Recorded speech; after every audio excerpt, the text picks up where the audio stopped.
Hai, kembali lagi dengan channel chemistry kita. Kali ini kita akan membahas pembahasan TPS UTBK untuk kemampuan penalaran umum baik pada aspek bacaan dan kuantitatif. Nanti pertama kali kita akan membahas aspek kuantitatif dulu, setelah itu baru akan kita bahas dalam aspek bacaan. Tapi seperti biasa jangan lupa untuk subscribe dan like. Oke, langsung saja ke soal yang pertama. Berapakah nilai dari Y? Oke, di layar ini ada soalnya, ada tabel. Kita harus bisa menentukan berapa nilai Y. Oke, kita harus bisa menemukan pola antar baris pertama, baris kedua, dan baris ketiga. Nah, kita akan lihat dari baris yang pertama dulu. Di sini ada angka 4, ada angka 3, angka 2, dan hasilnya adalah 144. Nah, kita sendiri sangat familiar dengan angka 144, bahwa 144 itu adalah hasil dari 12 dipangkatkan dengan 2. Nah, sekarang tugas kita mengecek apakah bisa angka-angka ini 4, 3, dan 2 itu membentuk pola 12 pangkat 2 agar hasilnya 144. Nah, kan di sini ada angka 4 dan ada angka 3. Kita tahu bahwa 4 dikalikan dengan 3 hasilnya adalah 12. Nah, 12 ini akan kita pangkatkan dengan angka setelahnya, yaitu 2. Berarti 12 pangkat 2 benar 144. Nah, untuk meyakinkan kita akan cek ke data yang kedua. Tadi data yang pertama dulu ya, 4 kali 3 pangkat 2 adalah 12 kuadrat sama dengan 144. Berarti data yang kedua ada 5, kita kalikan dengan 4, hasilnya adalah 20. 20 ini akan kita pangkatkan dengan 3. Oke, 20 pangkat 3 kan kalau 20 kali 20 itu 400. 400 dikali 20 lagi hasilnya adalah 8000. Berarti sudah ketemu polanya. Harus kita kalikan dulu, setelah dikali baru kita pangkatkan. Berarti data yang ketiga juga 6 dikali dengan 5 yaitu 30. Nanti kita pangkatkan dengan 4. Oke, 30 pangkat 4, kalau 30 kali 30 itu kan 900. Masih dikalikan 30 kali 30 lagi, artinya 900 kali 900. 9 kali 9 kan 81, nolnya ada 4. Oke, berarti hasilnya adalah 810.000. Soal pertama hasilnya adalah yang 810.000. Lanjut ke soal yang kedua, tentukan nilai Y pada pola berikut. Oke, ada dua pola, pola pertama dan pola yang kedua. Oke, nah kita lihat ada angka 9, 16, dan 12 di yang sebelah kiri. Sedangkan di sebelah kanan ada 18, 32, dan X. Yang harus kita cari ini kita ganti X saja ya. Oke, nah bagaimana caranya kita bisa melihat pola yang pertama dulu, nanti kalau sudah ketemu baru bisa kita terapkan di yang kedua.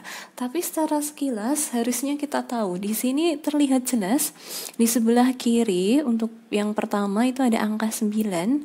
Kemudian di yang satunya ada angka 18, bahwa 18 itu 2 kali dari 9.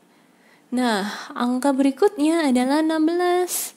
16 itu kalau saya kali 2 hasilnya juga 32. Dengan kata lain, X ini nanti adalah 2 kali dari angka 12. Berarti 12 kali 2 hasilnya adalah 24. Sehingga soal nomor 2 jawabannya adalah yang B. Cukup kita kalikan dengan 2 masing-masing angkanya. Oke, jelas sampai sini? Oke, kita akan lanjut ke soal berikutnya. Oke, di sini ada Panjang sekali, 5,65 dikurangi 5,55 tambah 4,55 kurangi 4,45 ditambah 3,45 dikurangi 3,35 ditambah 2,35 dan dikurangi 2,25. Oke, tidak usah pusing kalau ketemu soal seperti ini. Ini bisa saja kita kurung saja. Jadi 5,65 dikurangi 5,55, 4,55 dikurangi 4,45, 3,45 kita kurangkan dengan 3,35 dan yang terakhir 2,35 kita kurangkan dengan 2,25. Nah, ini jelas sekali bahwa 5,65 dikurangi 5,55 hasilnya adalah 0,1. Yang berikutnya juga 4,55 dikurangi 4,45 0,1 juga. Berikutnya juga 0,1. Yang terakhir 2,35 dikurangi 2,25 juga 0,1. Sehingga kalau kita totalkan semua 0,1 tambah 0,1 tambah 0,1 hasilnya adalah 0,4. Nah, kita harus jadikan hasil akhirnya sebagai pecahan. Berarti 0,4 itu kan sama dengan 4/10. Karena di sini tidak ada pilihan 4/10. 4/10 kan masih bisa kita sederhanakan, sama-sama bisa dibagi 2. 4 dibagi 2 itu adalah 2, 10 dibagi 2 itu adalah 5. Sehingga hasilnya adalah 2/5. Untuk soal yang ketiga ini jawabannya adalah yang A. Oke, lanjut ke soal berikutnya. Di antara bilangan di bawah ini yang habis dibagi dengan 8 adalah yang mana? Oke, kalau ada soal seperti ini tidak usah dicek satu-satu, nanti kelamaan. Kita akan langsung cek angka paling akhir. Jadi angka paling akhir mana yang kira-kira bisa dibagi dengan 8? Oke, ada angka 6. Oke, 6 itu bisa ya nanti dibagi dengan 8 karena 8 bisa dikalikan dengan suatu angka yang hasilnya adalah 6. 8 kali 7 itu kan 56 ya. Oke, kalau 7 itu tidak bisa. Kalau 8 jelas bisa dibagi dengan 8. 9 ini tidak bisa. 0 ini juga enggak ya. Oke, berarti jawabannya kalau tidak A, ya C. Nah, bagaimana mengeceknya? Kita akan ambil angka depannya lagi. Yang pilihan A kita ambil 56, yang pilihan C kita ambil 78. Nah, 56 kalau kita bagi dengan 8, apakah mau? Ya, hasilnya adalah 7. Kalau 78 kita bagi dengan 8, itu tidak bisa. Sehingga soal ini jawabannya adalah yang A, 123.456. Oke, lanjut. Jika X adalah bilangan genap dan Y adalah bilangan ganjil, maka yang merupakan bilangan ganjil adalah yang mana? Oke, jadi kita harus cek antara pilihan A sampai pilihan C, A sampai pilihan E, yang hasil akhirnya adalah bilangan ganjil itu yang mana. Oke, kita main permisalan saja menggunakan angka yang paling mudah. Bilangan genap atau X saya akan ambil angka 2, sedangkan bilangan ganjil atau Y saya akan ambil angka 1. Kita terapkan saja ke pilihan jawaban ya, mulai dari pilihan A. Oke, X plus Y dikali X min Y. Berarti kan X-nya tadi 2, ditambah Y-nya 1. Dikali 2 kurangi 1. 2 tambah 1, ini adalah 3, dikali 2 kurangi 1, 1. Berarti 3 kali 1, hasilnya adalah 3. Oke, berarti tanpa perlu mengecek pilihan B, C, D, dan E, yang hasilnya bilangan ganjil adalah pilihan jawaban yang A. Oke, nah berikutnya jika X sama dengan 0,888, Y adalah akar dari 0,888 dan Z adalah 0,888 pangkat 2, Maka pernyataan yang benar adalah yang mana? Oke, kita tulis dulu datanya. Ada X, Y, dan Z. X tadi 0,888, Y akar 0,888, dan Z adalah 0,88 pangkat 2. Nah, angka ini kan sama-sama 0,8. Kita akan rubah mereka menjadi pangkat saja biar mereka berstruktur sama. 0,88 ini kan sama aja 0,88 pangkat 1. Sedangkan 0,88 di akar atau akar 0,888 itu kan sama saja 0,888 pangkat setengah. Sedangkan yang Z tetap. Nah, konsepnya kalau ada bilangan yang desimal, suatu desimal itu semakin besar nilai pangkatnya, maka nanti hasil yang diperoleh malah semakin kecil. Sehingga nanti urutannya akan menjadi seperti ini. Yang paling kecil itu adalah yang pangkatnya 2, kemudian diikuti yang pangkat 1, yang hasilnya paling besar adalah yang pangkat setengah. Dengan kata lain, urutannya adalah Z lebih kecil dari X lebih kecil dari Y, sehingga soal ini jawabannya adalah pilihan yang E. Oke, itu untuk aspek yang bacaan. Kita akan lanjut, itu tadi adalah aspek untuk kuantitatif ya. Sekarang kita akan membahas aspek bacaan. Nah, teks berikut digunakan untuk mengerjakan soal nomor 1 sampai dengan soal nomor 7. Oke, bacaannya panjang sekali. Seperti yang pernah saya bilang, langsung saja ke soalnya. Kata itu pada kalimat ketiga paragraf kedua di atas merujuk pada apa? Oke, ini paragraf kedua, kata itu. Oke, ini ya. Oke, berarti kalau ada kata itu pasti menunjukkan sesuatu yang berada di kalimat sebelumnya. Kan di sini kalau kita baca kalimatnya, dengan cara itu sekolah dapat mencarikan wadah untuk menyalurkan bakat dan minat siswa. Berarti itu merujuk kalimat sebelumnya. Berarti kita harus cek kalimat sebelumnya. Oke. Meskipun tidak semua bakat dan minat siswa itu terpenuhi di sekolah, pihak sekolah mengetahui kegemaran siswa tersebut. Oke, dari sini belum kelihatan ya itunya apa, berarti kita ke kalimat berikutnya lagi yang awal. Nah, dari formulir yang diberikan itu dapat dikenali berbagai bakat dan minat siswa. Oke, dari formulir yang dibagikan. Oke, sehingga kan dengan cara itu, berarti dengan cara dari pengisian formulir yang dibagikan, sekolah dapat mencarikan wadah untuk menyalurkan bakat dan minat siswa. Sehingga itu pada kalimat 3 paragraf 2 merujuk pada pengisian formulir. Sehingga nomor 1 jawabannya adalah yang B. Berikutnya soal nomor 2, paragraf manakah yang paling tepat melengkapi teks di atas?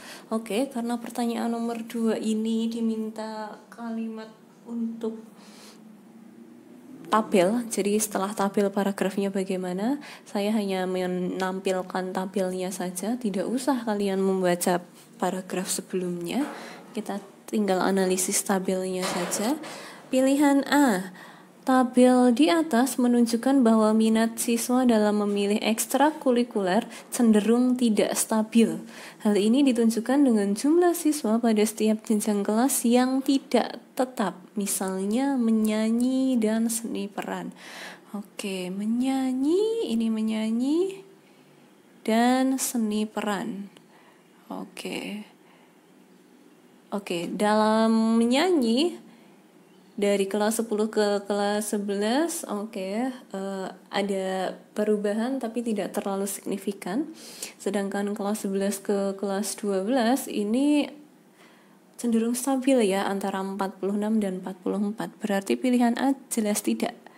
Karena untuk menyanyi itu cenderung stabil untuk kelas 11 ke 12. Oke, pilihan B, tabel di atas menunjukkan bahwa minat siswa dalam memilih ekstrakurikuler cenderung stabil.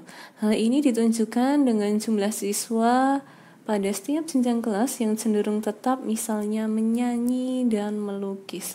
Oke, aslinya dia mengatakan cenderung stabil. Oke, menyanyi dan melukis. Melukis ada 68, 54, dan 44. Oke, dia cenderung stabil sih, tapi kita juga perlu lihat data yang lainnya. Karena yang dianalisis harus semua. Dalam seni peran, ini sangat tidak stabil. Kelas 10 40, tapi kelas 11 hanya 7. Ini sangat jauh. Apalagi kelas 12. Kelas 12 ini 180. Itu sangat jauh perbandingan seni peran antara kelas 10, 11, dan 12. Sehingga pilihan B juga salah. Pilihan C, tabel di atas menunjukkan bahwa minat siswa dalam memilih ekstrakurikuler cenderung fluktuatif. Fluktuatif itu naik turun ya. Pada setiap jenjang kelas yang tidak selalu tetap, misalnya bola basket dan seni peran. Oke, bola basket. Bola basket. Di sini 100, 150, 120. Oke, dia fluktuatif. Tapi seperti yang tadi, kita juga harus lihat data yang lainnya. Bahwa di data yang lainnya, ini ada yang cenderung stabil. Seni tari, dia cenderung stabil. Menyanyi tadi juga cenderung stabil. Sehingga pilihan C juga salah. Nah, pilihan D dari tabel di atas diketahui bahwa siswa cenderung memilih seni peran. Hal ini ditunjukkan dengan jumlah siswa yang mengikuti di kelas 12 menduduki jumlah terbanyak di antara semua jenis kegemaran. Oke, dalam seni peran memang di kelas 12 ini dia paling banyak. Tapi antara jenjang kelas 10, 11, dan 12 tidak cenderung memilih seni peran semuanya. Karena di kelas 11 yang memilih seni peran hanya 7 orang. Sehingga D juga salah. Dengan kata lain, jawabannya adalah yang E. Nah, kenapa bisa yang E? Dari tabel di atas diketahui bahwa siswa cenderung memilih bola basket. Meskipun peminatnya tidak memiliki kecenderungan naik, basket masih mendominasi kegemaran siswa. Kita lihat. Di kelas 10, basket paling tinggi, 100. Di kelas 11, basket juga paling tinggi, 150. Nah, di kelas 12, dia tidak paling tinggi, tapi dia tertinggi kedua. Jadi kan dia cenderung tinggi. Jadi antara kelas 10, 11, dan 12 secara umum minat yang ditunjukkan itu kepada bola basket. Oke, seperti itu untuk nomor 2. Kita lanjut ke nomor 3. Pernyataan manakah yang paling sesuai dengan isi tabel di atas? Oke, kita lihat pilihan A. Peminat bola basket semakin meningkat tiap tahun. Bola basket dari 100 ke 150, oke, meningkat. Tapi di kelas 12 hanya 120, dia menurun. Berarti pilihan A, bukan. Pilihan B, seni tari memiliki prospek paling baik karena peminatnya selalu meningkat. Oke, seni tari. Kelas 10 75, kelas 11 78. Oke, dia meningkat. Di kelas 12 menjadi 80, meningkat lagi. Berarti jelas pilihan B adalah jawaban yang benar. Selanjutnya, soal nomor 4, dari data jenis kegemaran paling diminati siswa SMA Bina Bersaudara Medan adalah yang mana? Oke, secara umum tadi sama halnya kita menganalisis soal nomor 2 tadi. Kegemaran yang paling diminati. Kelas 10 basket, kelas 11 basket, kelas 12 walaupun seni peran itu paling banyak, tapi bola basket juga terbanyak kedua, sehingga yang paling diminati adalah A, bola basket. Lanjut ke soal nomor 5, berdasarkan minat bakat paling diminati siswa SMA Bina Bersaudara Medan untuk kelas 12 adalah yang mana? Oke, ini data kelas 12 yang datanya paling banyak adalah 180. 180 ini adalah seni peran, sehingga yang paling diminati untuk kelas 12 adalah pilihan E, yaitu seni peran. Oke, soal nomor 6, berdasarkan jenis kegemaran melukis siswa SMA Bina Bersaudara Medan untuk kelas 12 adalah yang mana? Kita tinggal membaca data ya. Kelas 12 untuk kegemaran melukis. Oke, datanya adalah 44. Sehingga nomor 6 jawabannya adalah yang E. Nah, kita ke soal yang terakhir. Pernyataan berikut yang tidak sesuai dengan tabel kegemaran siswa SMA Bina Bersaudara Medan adalah yang mana? Oke, kita analisis saja. Pilihan A, kegemaran basket adalah paling banyak diminati. Oke, secara umum bisa kita simpan dulu ya pilihan A. Pilihan B, jumlah siswa gemar seni peran adalah 227. Berarti kita totalkan 40 tambah 7 itu adalah 47. Oke, berarti 47 ini ditambah dengan 180, 227. Oke, dia benar juga. Tadi yang ditanyakan yang tidak sesuai ya. Kemudian yang C, jumlah siswa kelas 12 sesuai kegemaran adalah 468. Oke. 120 ditambah 80 itu adalah 200 ditambah 44 adalah 244. 244 ditambah dengan 44 lagi adalah 288. Kemudian 288 kita tambahkan dengan 180. Hasilnya adalah 468. Berarti C juga benar. Yang D, kegemaran seni tari yang paling sedikit adalah kelas 11, seni tari. Seni tari, oke. Seni tari paling sedikit kelas 11. Di kelas 10 75, di kelas 11 78, di kelas 12 80. Berarti paling sedikit adalah 75 di kelas 10. Oke, berarti ini jawabannya salah, tidak sesuai karena pertanyaannya yang tidak sesuai. Berarti untuk nomor 7 jawabannya adalah yang D. Oke, cukup sekian untuk pembahasan kemampuan penalaran umum. Nanti kita akan bahas kemampuan dan kompetensi yang lainnya. Cukup sekian, sampai jumpa lagi. See you.